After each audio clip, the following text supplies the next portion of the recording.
It's amazing to be given the privilege to talk to such a knowledgeable and creative audience of industry leaders. It's awesome to be here. So I've been asked to talk about my background and history, how we developed our business together, and specifically how we integrated art and creativity into business.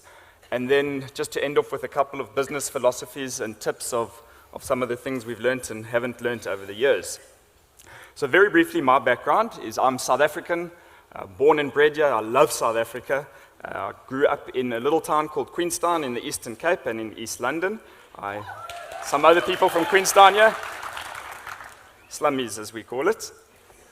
I moved to Cape Town when I was 17 years old and studied at the University of Cape Town and qualified as a chartered accountant, believe it or not, with Ernst & Young in London.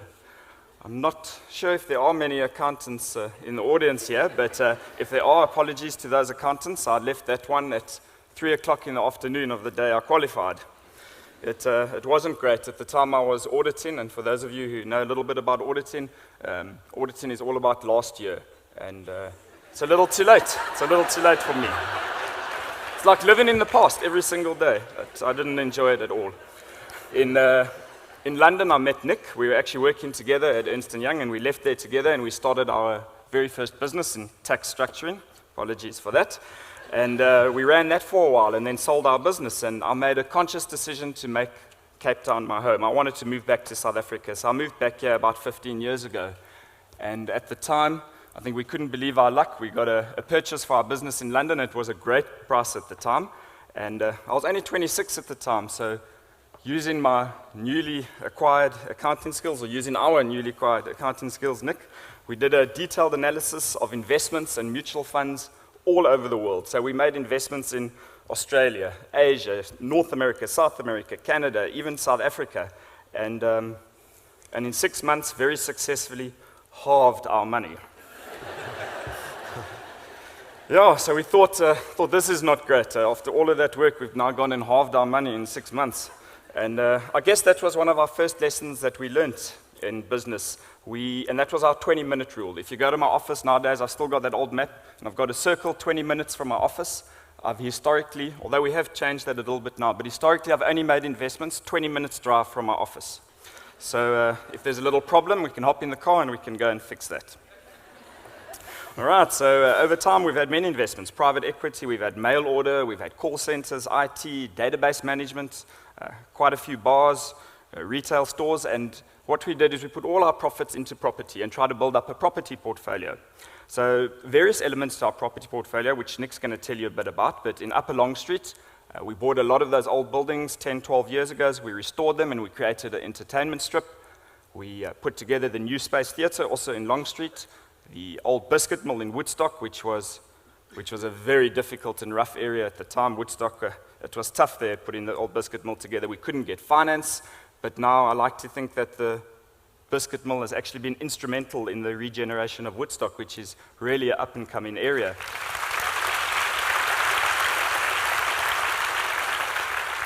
Thanks very much. But I'm going to just hand you over to Nick now, and he's going to tell you a little bit more about the property side of our business, and then I'm going to share my thoughts with you on Daddy's World. Thank you.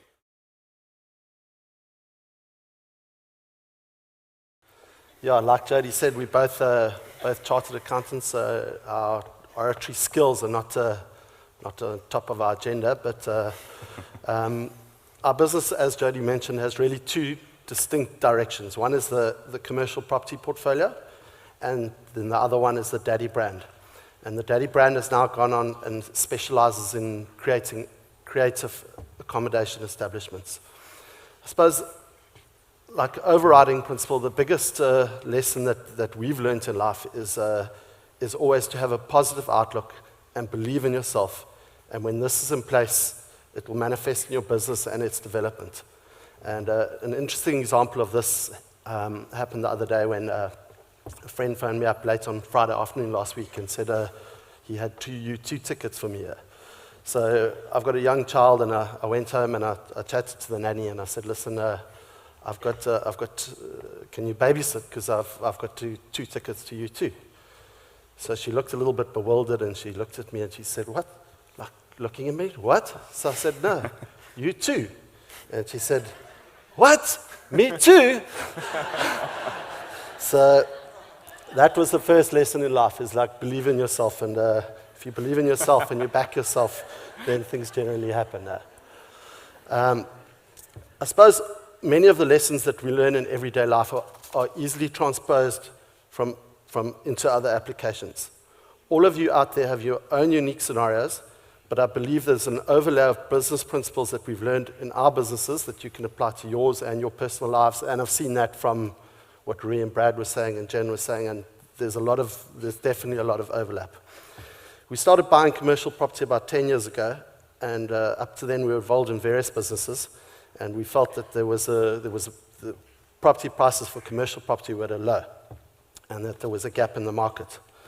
Both being chartered accountants, we had no real idea of the nuts and bolts behind property development, but agreed it was a good time to buy. Our initial thought process was the following. Obviously, the numbers needed to stack up. We knew that the banks need to be paid as a priority, and that any fat left over would be our monthly income. It was as simple as that. We then also knew that through paying off a bond, we were essentially being forced to save, because part of your bond payment is capital, and you can't easily access that. It was forced savings. And then we also knew that there was an intrinsic or hidden value in the history and architecture of buildings that no one could put a number on. And it was really this that fascinated and attracted us to the market. So looking at these fundamentals, we decided to take our first step into the commercial property arena. But for obvious reasons, we had to decide where to buy. And essentially what we knew we had to do is we had to be focused. We had to become experts in the area. And if we could do this, we could directly, positively influence our investments. We could better understand the supply and demand of tenants in our area, and we'd be top of mind for any deals that came up. Essentially, the overriding principle was control of the area. So the Don of Upper Long, that's what we, and now that's an offer I can't refuse. Control was obviously was what we were trying to achieve. And again, back to what really attracted us. Now that's an offer I really can't refuse, is influence. We decided at the time that the 200 running meter stretch of Upper Long Street was going to be our hood. I suppose for some of you out there, you're asking why we focused on this area. Some might say that it was because it was close proximity to us, and the saying is far from your assets as close to your losses was top of mind. Some people said that the buildings were long and flat as opposed to tall and high, and you then alleviated the need for a lift and all those costs, and you had a bigger footprint, so that was why we chose Upper Long Street. We had a similar approach with the development of the old Biscuit Mill in Woodstock. Here the theme was theatre in retail. It was identifying creative businesses, giving them a place to work in an industrial environment, to manufacture their wares, and to sell it as a secondary option. That would be the retail element. Again, we had the idea, if we had to stick to creative clusters, which then attract like-minded businesses. So this idea of clusters was important to us. The Old Biscuit Mill and its tenant, the Neighbour Goods Market, which runs a food and design market there every Saturday, has become one of the top 10 things to do in Cape Town, as per the Lonely Planet. The Real Beer guys had their Real Beer markets at the Old Biscuit Mill. Just that video that you saw earlier on was at the Biscuit Mill. And FIFA using Upper Long Street as the venue for the launch for the draws for FIFA World Cup was all endorsement of what we've done in those areas. I can honestly say that if we had introduced one bad apple or one bad business into the mix, it would have had the effect of poisoning the rest. So the lesson I learned from this is that you must beware of short-term gains at the expense of long-term expectations. You might make more money by accepting an inappropriate tenant or project for that matter, but by doing so, you actually kill the goose that laid the golden egg. So that's a brief introduction of how we entered into the property market and what we saw as important. At the end of the day, it was this steady and predictable annuity income of the properties that allowed us the freedom to branch out into the more exciting and creative projects. The main one, which is the Daddy brand, which Jody's going to talk about now. From a business point of view, when you go to bed at night, try and make sure the money clock is still ticking. It's called annuity income. So in summary, the lessons I've learned from the property side of our business are: be focused on a specific area of expertise, remember to have savings, opposites attract doesn't work in business, and it makes sense to surround yourself with like-minded people, and keep it simple, stupid. It's a business philosophy and not a way to dress, like Jody and myself. And then lastly, a little bit of luck obviously never hurts anyone, and since I opened with you two, I'll just end off with you two. And I'm not sure how many out there know the history of U2, but it was started by Larry Mullen in September 1976. And there were initially 5 people in the band. Mullen was on drums, Bono was on lead vocals, Adam Clayton on bass guitar, and David Evans and his older brother, Dick Evans, were on lead guitar. In March 1978, the Edge's older brother, Dick Evans, thought there was no future in the band and decided to leave in favor of another band that was being set up called the Virgin Prunes. Imagine his feelings today. He left U2 for a band called the Virgin Prunes. So they didn't call him Dick for nothing.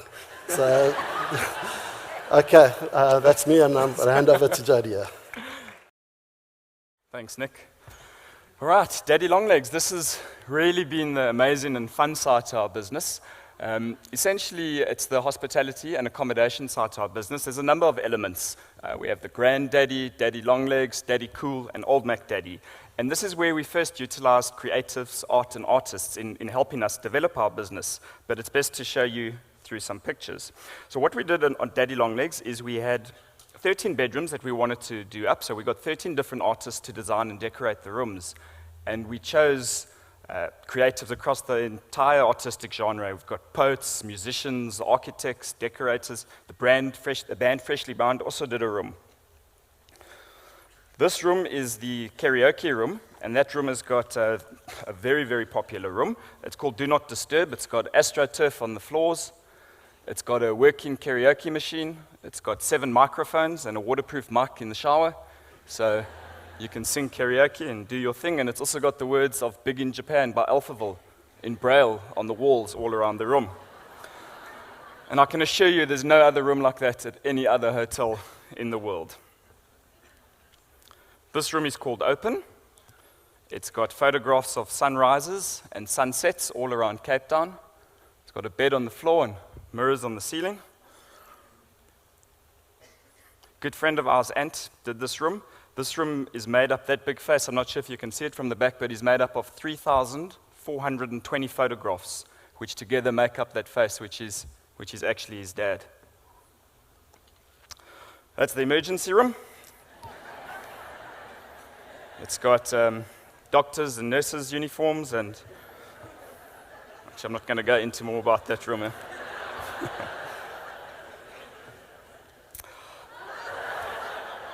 I hope Carl's not sitting in the audience here. Are you here, Carl? Apologies if you are.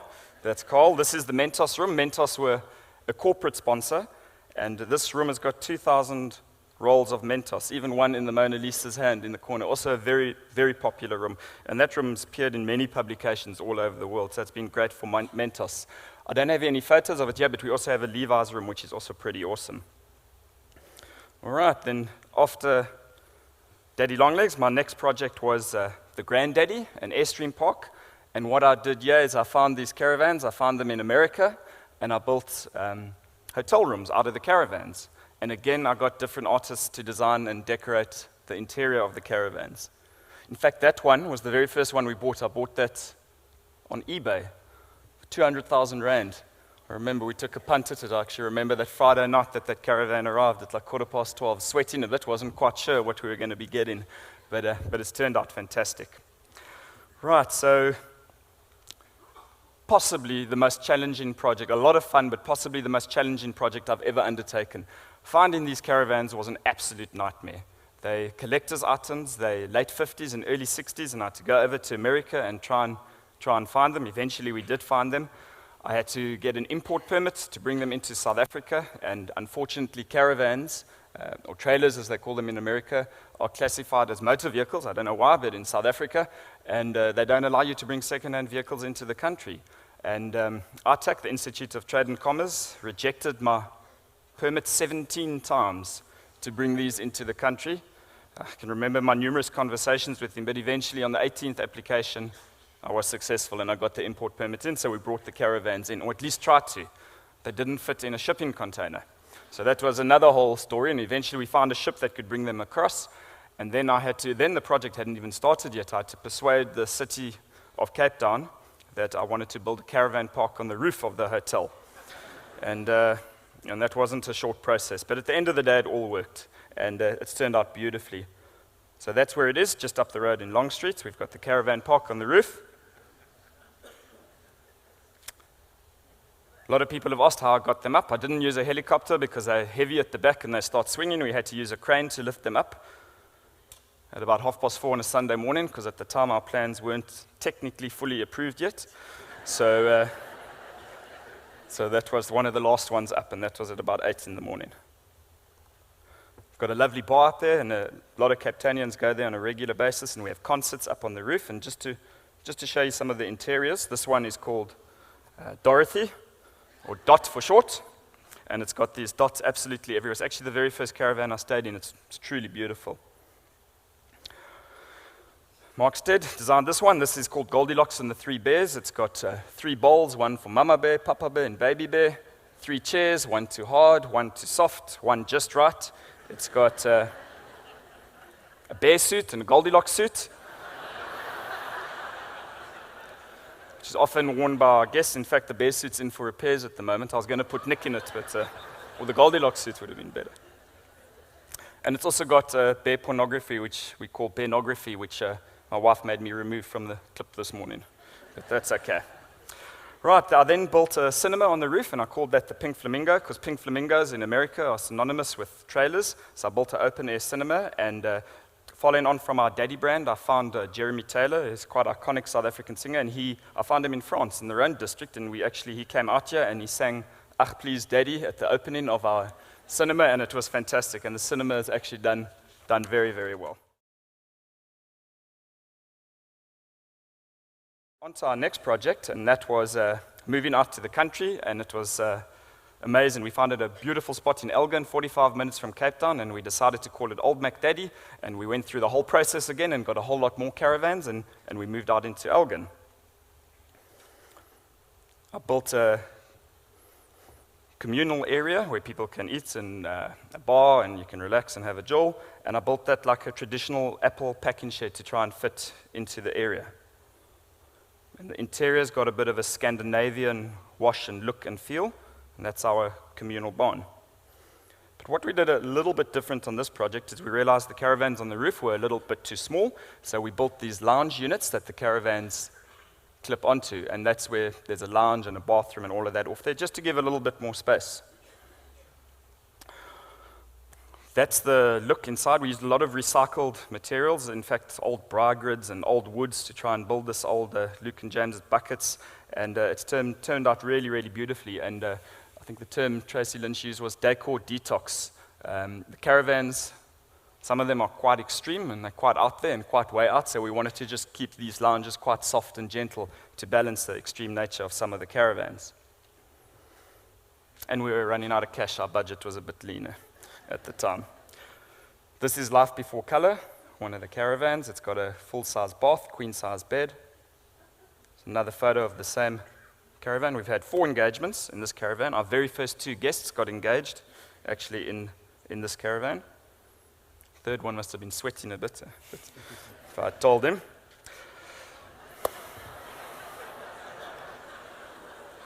This is the Durkee Sanchez suite. It's got a full-size wrestling ring and wrestling outfits in the caravan.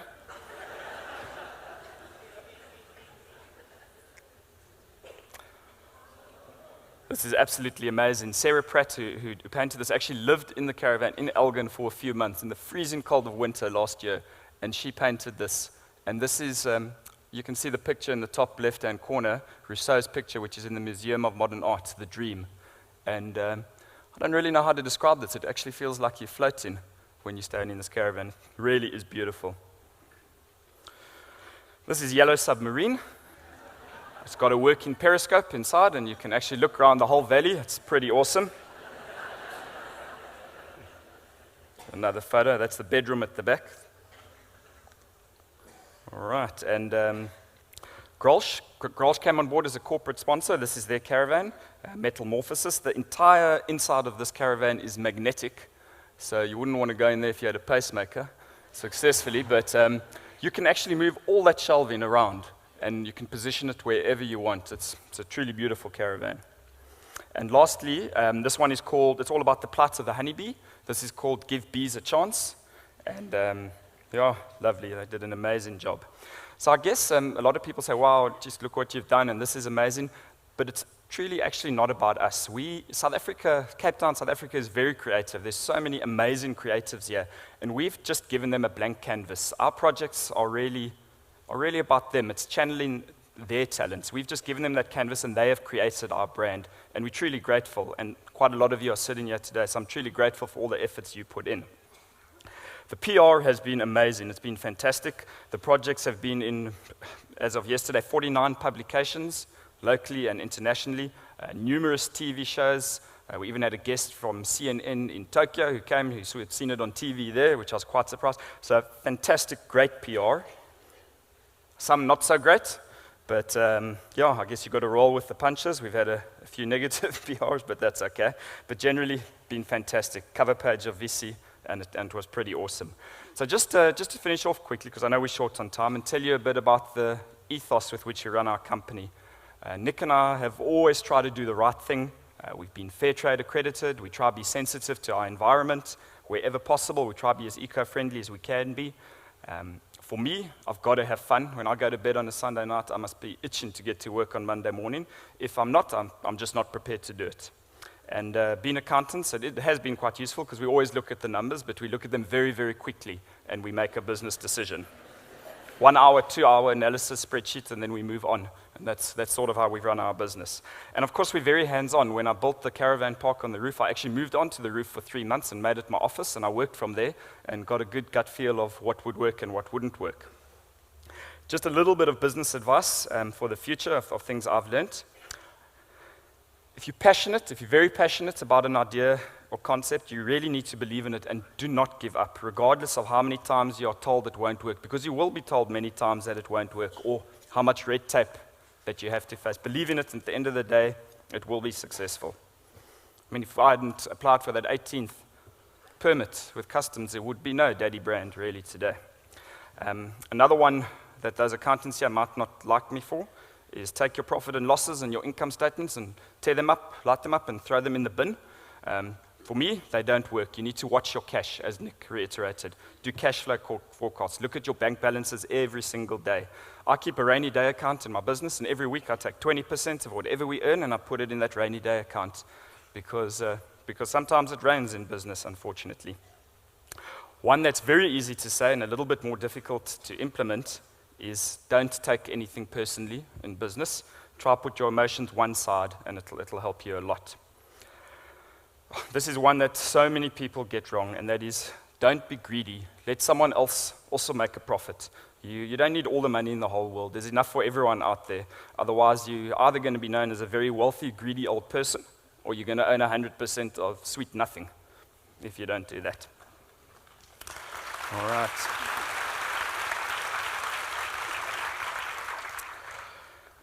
And two more points very quickly. If you owe someone money, and I see this so many times in our business, and this applies a lot to small and medium-sized businesses, if you owe someone money, pay them that money. They may need it for something really important. Don't delay on the payments. It just shows that you respect and value the work that they do. And next time you ask them to do something, they will be there helping you because they know that you value what they're doing. And very lastly, don't schmochel the cash in your business. Don't jipper with the cash in your business. It becomes endemic. People see what you're doing, and in the long run, you're going to lose. Just to end off on this slide, I found this in The Economist 2 weeks ago. This is America with all the different states of the world's GDP matched to states of America. And that's where we are. We are the same size of the state of Maryland in America, our GDP. So the point I'm trying to make here is we need to get a little bit more global in our thinking. There's amazing talent in South Africa. We're good at what we do. We're street smart. We're very creative here in South Africa. And I really believe we're good in business. We just need to get a little bit more international with our mindsets. Thank you.